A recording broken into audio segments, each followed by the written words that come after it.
Good evening. Good evening. Nick Donovan, La Sierra Avenue, Whittier. I'm going to go easy tonight because obviously I understand you guys have had a very difficult job and been put in a very difficult position. And I'm really now being pushed to questions, obviously based on my experience, knowledge base, understanding of the oil and gas industry, risk management issues, safety. I know that this project cannot be done safely. It's just a matter of time before something goes wrong. It's a fact. That's a fact. We could put out all the facts with regards to the OSHA studies that are currently going on about the energy industry. We know they own Washington, and they are only probably second in power within this country to the defense industry. So cronyism, lobbyists own our government. So it really then comes down to do they own our local government? I think you guys have been pushed into a position, a very difficult position, and I can't figure out the sort of the timeline of it all. But my one big question for you really is, if you did vote against this project, Matrix Oil's made a significant investment to make this happen. And we know the timeline of events. We know the players.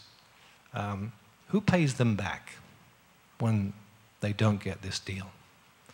Now, I don't believe you're going to make that decision because, unfortunately, from my experience over the last 2 years dealing with you guys and learning the facts and the relationships, the connections, the behind backdoor deals, conversations, we do know that Mr. Henderson, unfortunately, and based on the correspondence, Mr. Nordbeck, that we've seen, the email correspondence, it would suggest that you are definitely for this project. So going back to what Mr. Jones said yesterday evening with regard to your impartiality before you make a decision, doesn't that really question your independence, impartiality? Should you really be sitting here on this panel?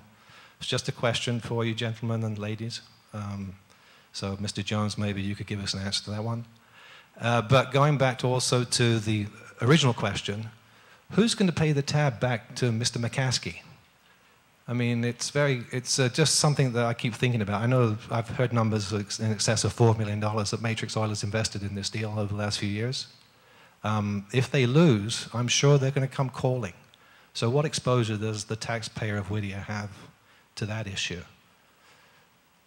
You've all been pushed down a road, and I don't know who started this whole relationship.